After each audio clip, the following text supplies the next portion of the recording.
एक अमीर लड़का था जिसे एक गरीब किसान की लड़की से प्यार हो गया। लड़की न केवल खूबसूरत थी बल्कि काफी समझदार भी थी। जब लड़के ने अपने प्यार का इजहार किया और शादी का प्रस्ताव रखा तो लड़की ने मना कर दिया। उसने इनकार करते हुए कहा कि वह गरीब परिवार से है और यह रिश्ता सही नहीं होगा। लड़के ने हार नहीं मानी।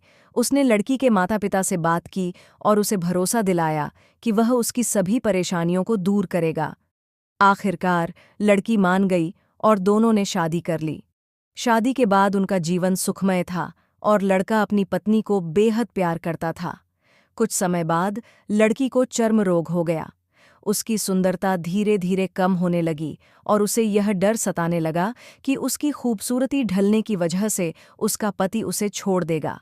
उसने अपनी बीमारी ठीक करने की बहुत कोशिश की, लेकिन कोई लाभ नहीं हुआ। एक दिन काम के सिलसिले में लड़का दूसरे शहर गया।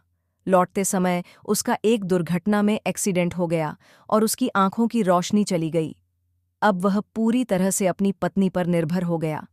लड़की, जो अपनी बीमारी के कारण खुद को कमजोर और बदसूरत महसूस करती थी, ने अपने पति की देखभाल करना अपनी जिंदगी का मकसद बना लिया। समय बीतता गया, पत्नी की बीमारी बढ़ती गई और आखिरकार उसकी मृत्यु हो गई। पत्नी की मौत के बाद लड़का पूरी तरह से टूट गया। वह शहर छोड़ने की तैयारी कर रहा था, तभी उसके पड़ोसी ने उसे सांत्वना देते हुए कहा, अब आपकी जिंदगी कैसे कटेगी? आपकी पत्नी आपकी बहुत परवाह करती थी।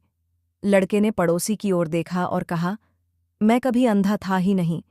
मैंने अपनी पत्नी की खुशी के लिए अंधा होने का नाटक किया, ताकि उसे यह महसूस न हो कि मैं उसकी बदसूरती या बीमारी की वजह से उससे दूर हो रहा हूँ। मैं उससे सच्चा प्यार करता था और यही मेरी खुशी थी।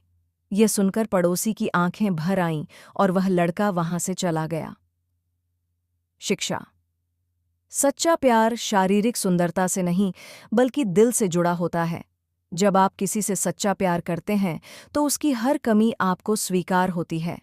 प्यार का असली अर्थ त्याग और समझदारी है।